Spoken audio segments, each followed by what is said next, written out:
koutou, no mai haere mai, and welcome to Mahi Matters, New Zealand's employment market update.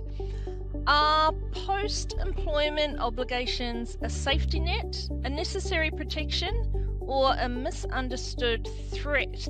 This week we're joined by Sanam Salmani, employment lawyer and host of the Law Lenz podcast, to explore how enforceable post-employment obligations really are and what they mean for both employers and employees in practice. Also on today's show, psychosocial safety is a new one, or maybe it's not so new. The new key to job security in 2026. We'll explore our latest job opportunities across New Zealand, and lastly, new year, new career, when a job seeker's planning to begin their search.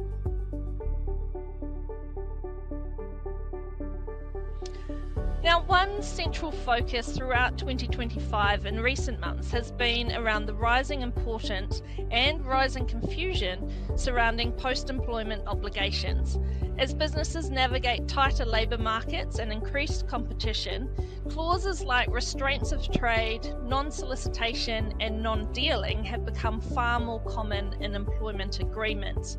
But despite their prevalence, there's still a huge gap in understanding, both for the employers drafting them and employees signing them, when it comes to what these clauses actually mean in practice, why they exist, and whether they're truly enforceable.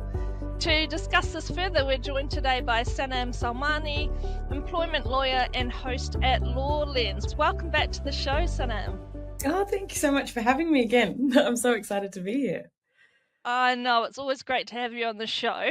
Now, of course, you've been here before, but for anyone who's missed those particular episodes, tell us a little bit about yourself and your experience and what your podcast, Law Lenz New Zealand's, and what makes that the go-to source for employment law. Well, thank you again for having me, Shannon. I always love these episodes and these updates because they're so fun. I feel like I'm on the news. No, but a little bit about me. I am a practicing lawyer in both Australia and New Zealand, but my passion lies in New Zealand employment law, and I know that's probably not what a lot of people feel when they think about employment law and compliance. But over the years, I was just tired of always being that person that was so reactively brought in and the ambulance at the bottom of the cliff, as they like to say. So I thought there has to be a better way. I want to help employers. I really want to help businesses. I'm very much pro-employer. And I thought, what better way than to teach them how to navigate compliance as a proactive mechanism? And a lot of times employers would come to me and said, I have no option here.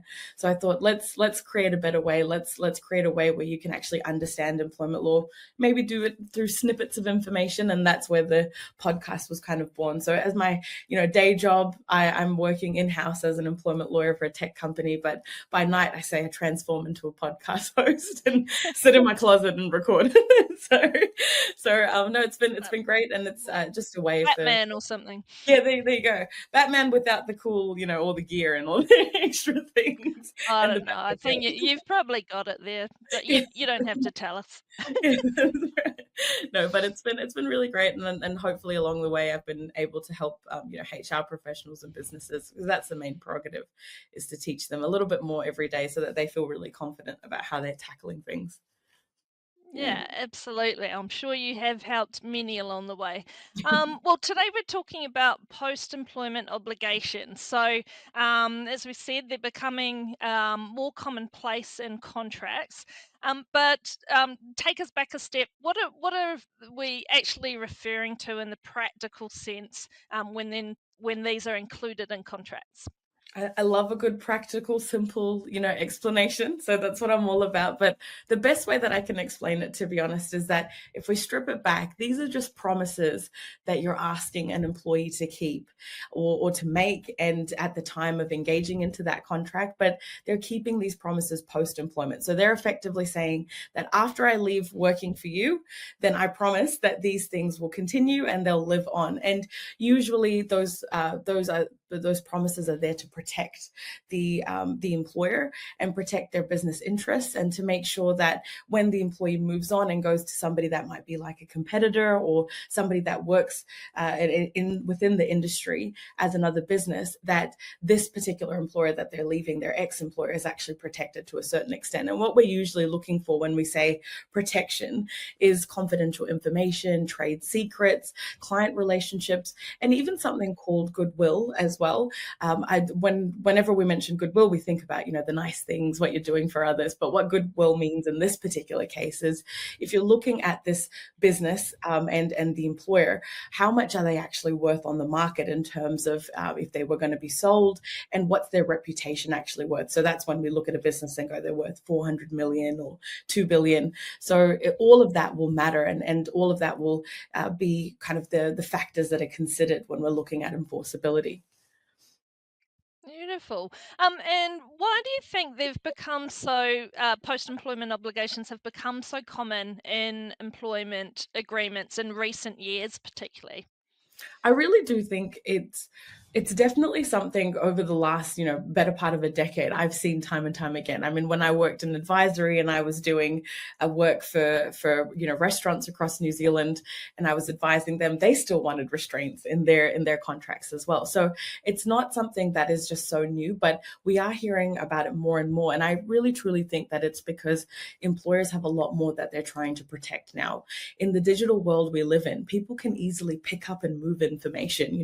It doesn't take much to put a USB stick in or to open up your drive and move things across. Not that I'm telling people what to do, but the reality is that it is actually quite easy to do all of that. And when you're thinking about what someone can walk out the door with, we're talking about client data, confidential trade secrets, and information that you might have about your 6-month roadmaps, for example. So that's why I believe that employers are getting a little bit more heavy-handed with these restraints. But I do feel to a certain extent they are flying a bit blind, and they're not getting the advice that they need around how enforceable these restraints are.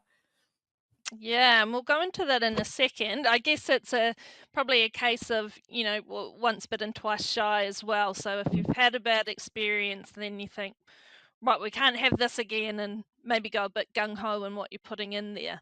That's right. Let's go into the detail a little bit. So what's the difference between restraint of trade, non-solicitation, and non-dealing clauses? So we said, there's a common place to have these clauses in contracts, but often either side don't really know the difference or what they actually mean, and how to enforce them as well, as you said. Yeah, and isn't that everything in employment law? Both parties arguing, but they don't know what they're arguing for. It's a little bit grey. So with the restraint of trade, effectively, it's actually, the restraint of trade is actually an overarching term. So what sits under it is actually two prongs. So you can have a non-solicitation or a non-compete.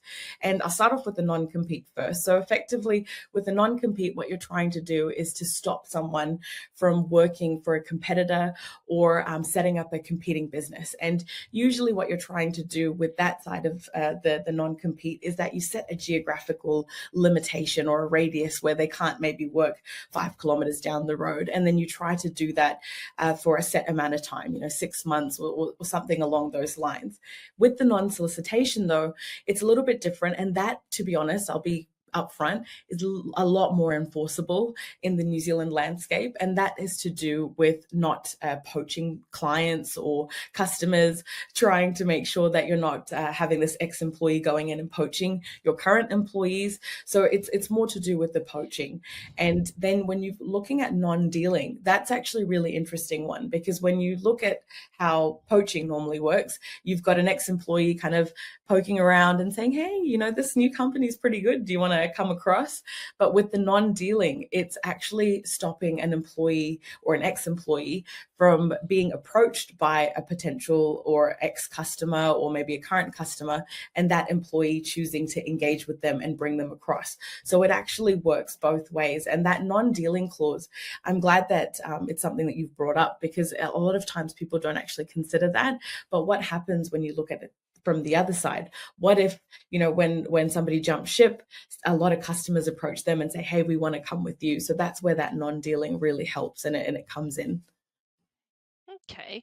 Now you mentioned there that probably of those ones that the non-solicitation is perhaps easier to enforce. What are some of the, I guess, challenges or things that both sides need to be aware of when it comes to actually enforcing these clauses? I really truly think that there's been this common misconception that, and to be honest, I did a little bit, I've prepared an episode around this as well, which was really interesting because very timely. Everybody seems to be talking about it the last month or so. But as part of the preparation for that, I took a look. I love going onto Reddit. And when I went in there, a lot of people were commenting saying, oh, these are throwaway clauses. They're not going to matter. Don't worry, your employer can't enforce them. And I think that is the common misconception. And yes, to a certain extent, they are unenforceable, but there are a lot of circumstances where they have been enforceable. And usually what we see when we talk about enforceability is the baseline approach is that, look, these clauses are actually null and void. They, because the courts want to make sure that people are able to move between different employers and move in between employment. They don't want them to be barred from living their lives effectively and earning a living wage and an income. But despite that approach, if you as an employer can prove that what you are trying to protect is legitimate, it's a legitimate business interest, that confidential information, that client list, the client relationships, and all of that, if you can truly show that, then that is what will build your case as an employer. And on the other side, for an employee, they don't have to sit there and build a case. It's all on the employer to, if they do want to push for this particular clause and take it that extra step, what are you actually trying to protect? What are the actual risks, not the perceived risks? Because a lot of times employers will turn around and say, look, I'm really worried and I fear that they're going to take this information. Okay, well, fear is a feeling. So we have to actually look at what the actual risk is here and what do they have access to? So that's where I think, we reach a little bit of a gray area, and that's where it really truly depends on the facts of the case. But what we can see is that if you can really show with evidence that they had access to confidential information, not 500 people in the business, but specifically them that might have had access to this information very, very higher up, sensitive data, sensitive information, they were pivotal to strategic decisions, all of those factors will really build that case in terms of enforceability. So don't get into the trap of thinking that everything is enforceable, and also don't get into the trap of thinking that nothing is enforceable. Yeah, I guess from the employee's point of view, as you said, often they'll go and they'll get advice from Reddit and other sources going, oh, don't worry about that, that never holds up, you'll be fine, go off, join the competitor. What are some things for them to look out for, perhaps in there's variations in how tight a contract is and the specifications they've put around that, which will relate to how enforceable it is as well. So what are the things that they should look out for, so that they're just aware of what their obligations are and what the risks and ramifications of going outside of that may be? Look, I'll be upfront because I've spoken about this on the episode as well. But I, without naming names, had a very intense restraint placed in my contract for a previous employer, and that was 12 months in terms of the restraint, and also all of New Zealand. So that effectively meant I couldn't work anywhere, and so that wasn't going to fly. And I didn't have that much access to sensitive information. So it really is relative to the particular role and what you have access to. So as an employee, if I could suggest anything, it would be really understanding what role you're getting into, and also understanding exactly what you'll have access to. So if you're somebody that has been, let's say you're the chief marketing operator within the business, you are pivotal to the marketing structure, all the client relationships, and you're moving into this role, then there is a high chance that if you're pivotal to the strategy of the business,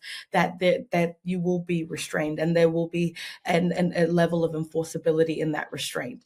Now, usually it's a timing issue and a radius issue, you and things like that. And the best way that I can explain it is actually through cases. So if we look at a couple of cases that have cropped up over the years and we look at real life scenarios, somebody that's an administrator or an admin assistant that doesn't have access to client information, they generally, are just ducking in and out of files. They don't really have that knowledge and that accessibility. If they had a restraint that was like 6 months, that was a non-competition, said they couldn't work for somebody in, North Island, for example, that would be quite heavy of a restraint. But on the other side, if you had a senior business development manager, they were extremely pivotal to, the client relationships. They built those relationships across New Zealand, and they have that rapport, and they've been part of that company building up those relationships. That would be something where you could really say, look, if this person goes, how is that going to impact that goodwill? How is it going to impact the confidential information that they're going to take, and just that sensitive information? So that's kind of the tiers that are there. And something that kind of gets lost in the conversation is also, what are they moving into? So if they're doing a role that's completely different and it's nothing related to what they were doing before, it's probably not going to be enforceable. It's going to be hard to make that argument to say they're taking all of our stuff. So you also have to consider that as well, which I think gets lost in the conversation is, where are they actually going and what are they actually going to be doing? Yeah, nice one. Now, you've probably covered off a few of these points, but how important is it for the clause to be tailored to the specific employee rather than copied from a template? Oh, and I guess weighing that up, like, really, we've got to do something new for each person who comes in, but go ahead. Look, I would, as a baseline, I think most scenarios, and look, I know lawyers probably won't want to hold themselves to this, but I'll stick my neck out here. I would say that generally we know that a non-solicitation in most scenarios is enforceable. So have that as your baseline. You can have that in all of your agreements. Obviously, if you're dealing with somebody that has no interaction with employees, maybe you've got one employee or something like that, then that would be a little bit, of a stretch. But in most cases, it is enforceable. And we know that poaching and those things are not okay. When it comes to your senior employees, that's where I would be building out and going out and seeking advice from a lawyer and actually getting those tailored clauses put in. The reality is, once you go through it once, Shannon, you can probably just copy paste a very similar clause across. I didn't say this is not from me, but that's right. But that's usually a scenario that you can implement quite easily. And if you have gotten that advice initially, and generally for a senior business development manager or somebody that's quite senior, maybe at an executive level, that they've had this particular clause, then you can usually copy and paste that across. And that's where I would say, have your agreements for somebody a lot more senior, and then have your agreements for, your everyday employees that won't be touching that information or have that sensitive data. And then that would allow you to not go through the rigmarole every time. And hopefully you're not churning through lots and lots of seniors in the workplace as well. Yeah. Definitely not.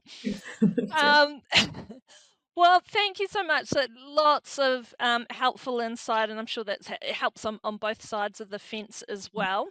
Great to have you back on the show.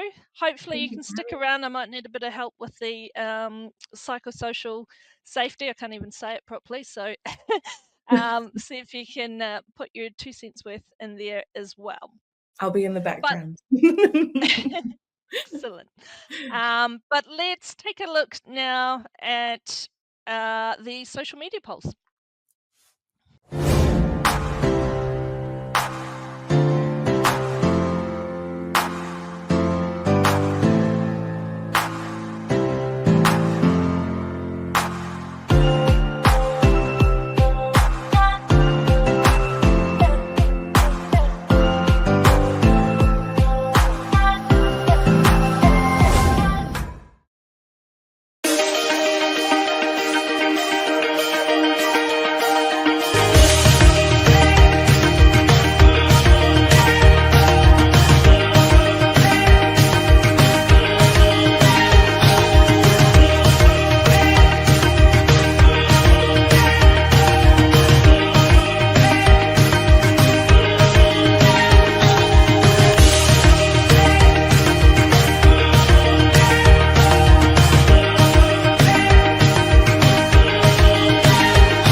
safety, the job security factor we can't ignore.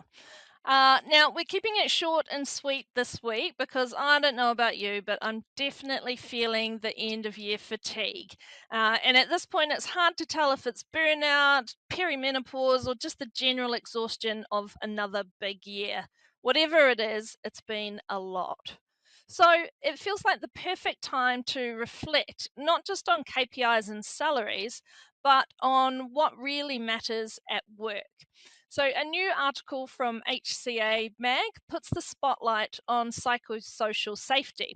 The sense of feeling safe to speak up, show vulnerability, and to be yourself without fear of judgment or fallout.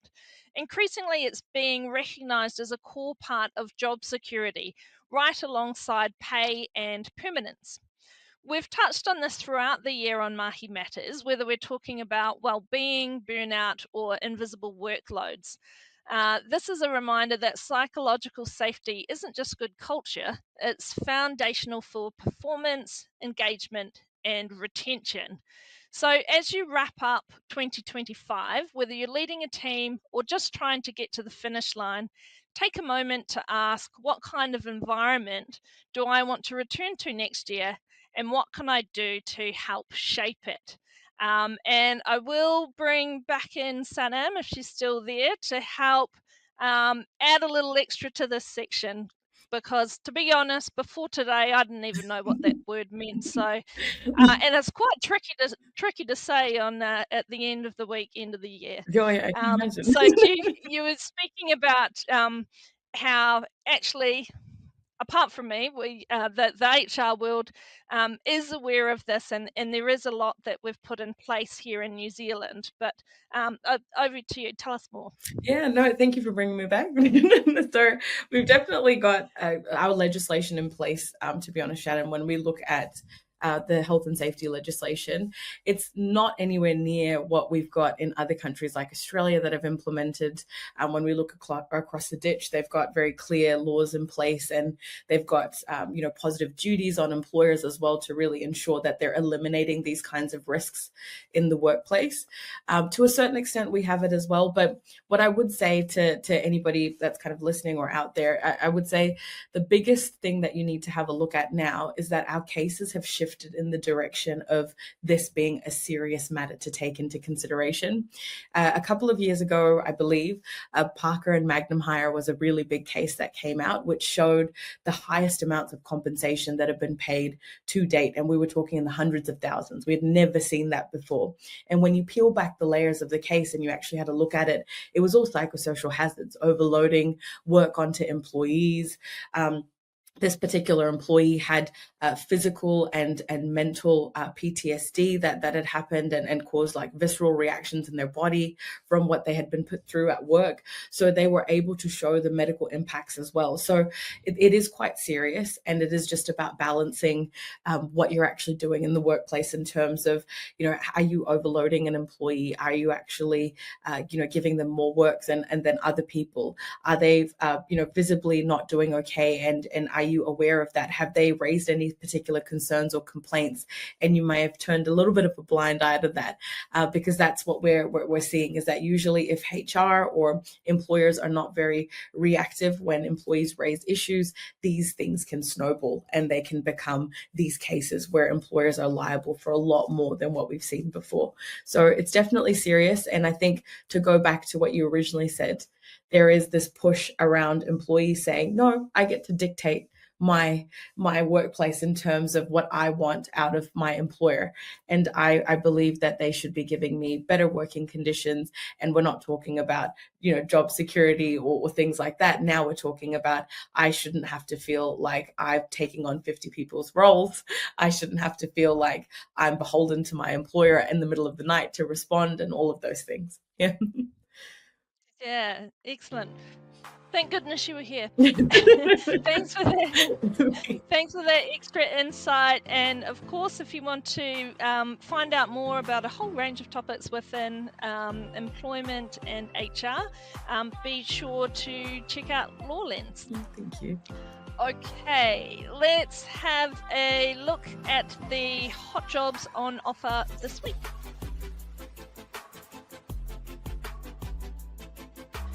And of course, as we come up to this time of the year, it's a good time to check out Frog Recruitment's new online salary guide to compare your salary against others in the industry. Find out if you're being paid the right salary, or if it's time to look for a new opportunity.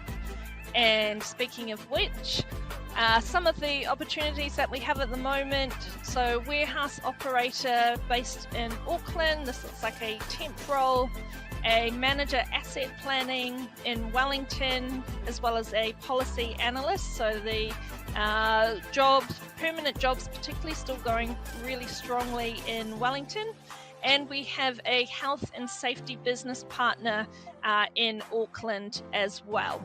Again, it's just a selection of the jobs coming through. We are noticing some employers looking to push through some those last minute vacancies and get them in before Christmas. So make sure you have a look to see what is out there. Now, that's it for this week. Thank you so much for joining us. High five to you all. We've nearly made it to the end of the year. Mā te wā, see you next week for our final episode of 2025.